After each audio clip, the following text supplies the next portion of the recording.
Please pray with me. We are thankful, loving God, for this marvelous time that we're spending together. We're thankful for being able to connect in this very moment and being able to connect in this moment with moments many years ago. We know that the messages that come to us through the ages have been through many iterations and filters, and yet there is a word that you have for each of us that can be clear of all of that. So that's what we look for now. The word that comes to us in this moment, the word that is meant for each of us. Guide us and be with us in this time so that we also may pray as the psalmist prayed so many years ago, that the meditations of our hearts and the words of my mouth are acceptable to you, O God, our rock and our redeemer. Amen. Amen. Back in my Chicago days, I remember walking down the sidewalk of Boys Town one day and laughing out loud at the first sight of a t-shirt that I saw that was emblazoned across the front with this warning: Jesus is coming, look busy. Now, like you, I found it funny because it sounded campy and perfectly creative because it captured exquisitely the shallow understanding of Jesus given to us all the time by mass media religious thinking. At the same time, I saw it as a sad phrase because when we stop to think for a moment, it sounds like if Jesus is coming, that would be a threat of some sort. As far as I know, the first readings of the Christian storytelling year are meant to be encouraging. The 4 weeks of Advent season before Christmas are anticipation and preparation time. We are encouraged in these weeks to contemplate in advance of Christmas Eve the values and the benefits that the arrival of the Christ child fosters. Hope and peace and joy and love are the themes of each of the pre-Christmas Sundays. In our local tradition, it seems right that our Joy Sunday on December 11th is also our Come to the Manger Animal Blessing Sunday. Pets bring joy indeed to people who have them. And for everyone else, Animal Blessing Sunday is a day when we acknowledge that the covenantal love of God promised to Noah, that story of Noah is about covenantal love, not about disaster. The covenantal love that is promised, is guaranteed, is with every living creature.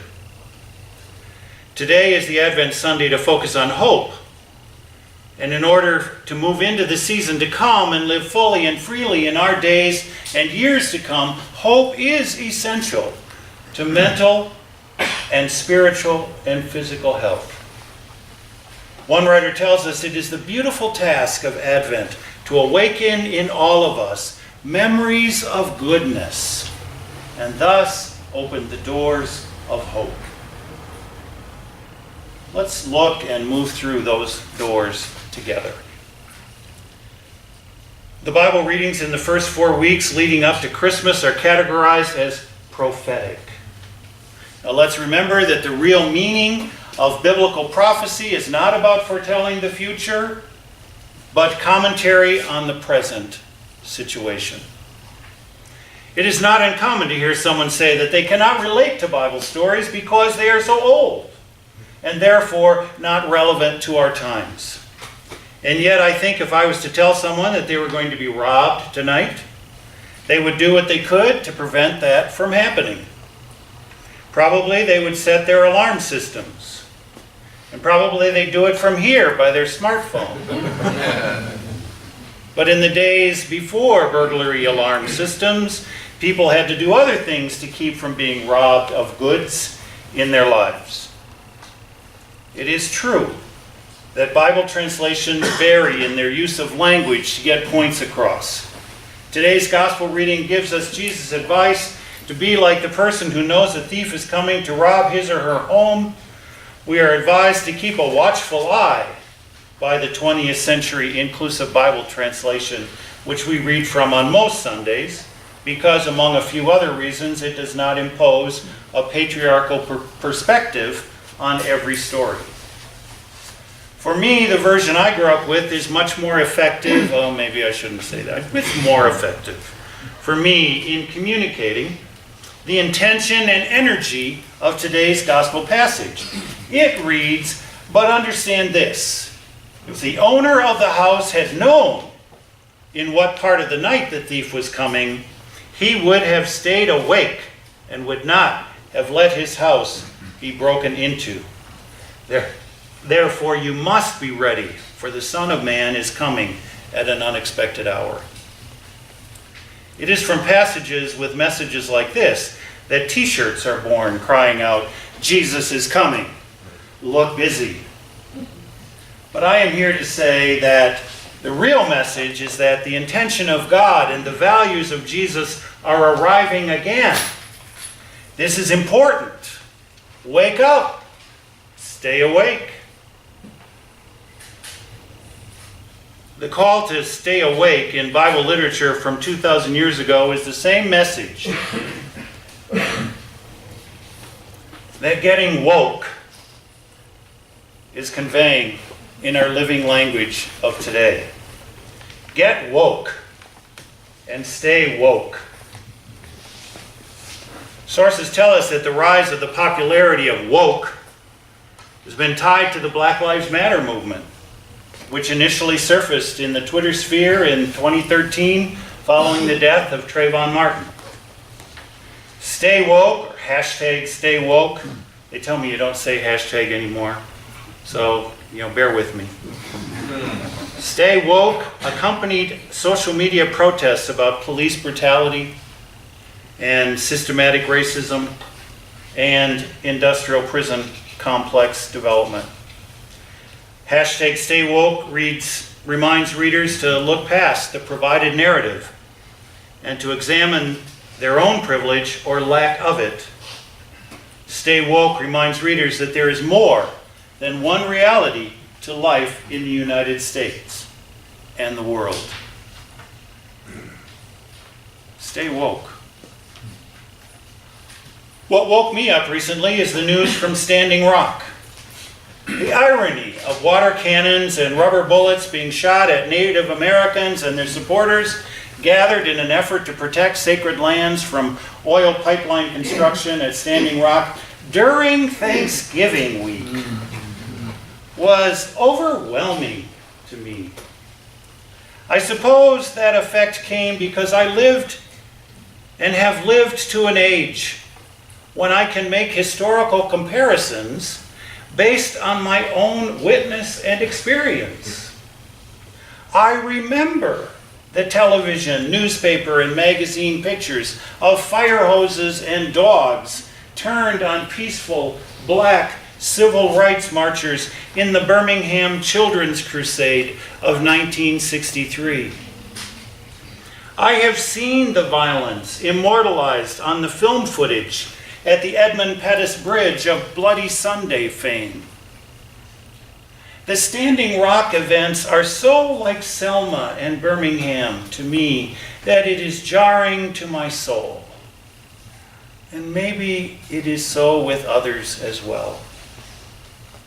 If we are going to be messengers of hope in our world, we must get woke and stay woke so we do not fall prey to the counter media tactics of blame shifting, media blackouts, false equivalencies, and moral reductionism in this and other situations. As people who say we are Christian, when we celebrate the coming of Jesus every year in December, we must remember that Jesus already came and left us with a task and the sufficient power in the Spirit to do what God needs us to do, as we say every Sunday: do justice, love kindness, and walk humbly with your God. A clergy colleague of mine on the Eastern Seaboard recently wrote, "Sometimes I wonder how many times did Christ come to us in forms that we weren't ready to recognize before walking among us as humans, as a human.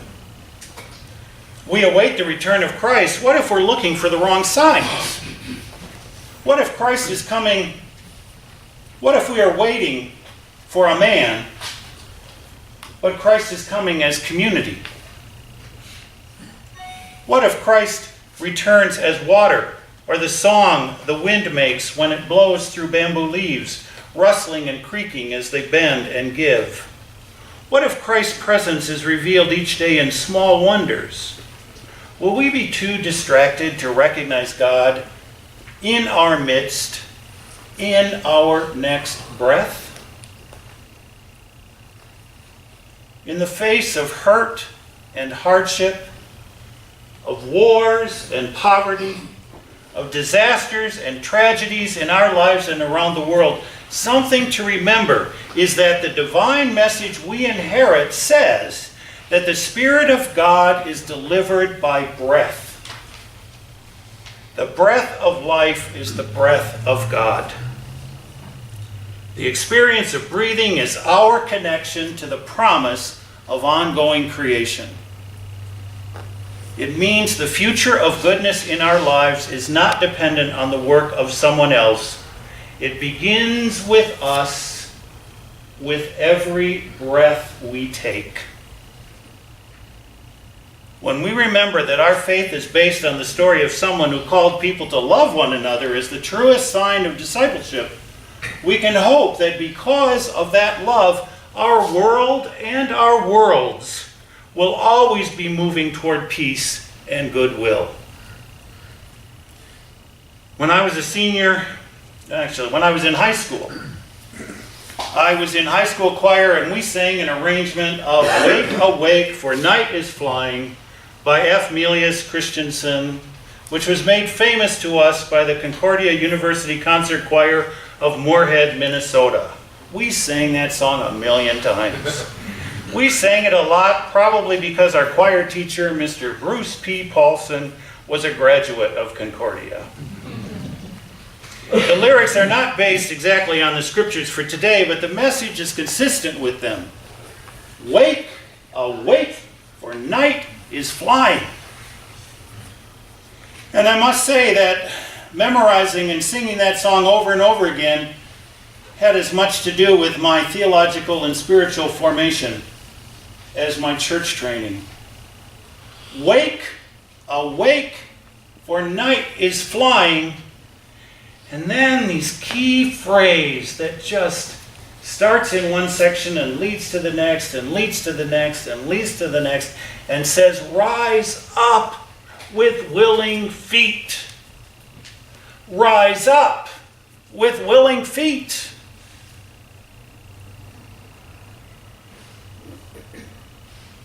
I suppose that's one of the reasons I think good music is critical to spiritual formation. And I'm thankful for you being with us here today.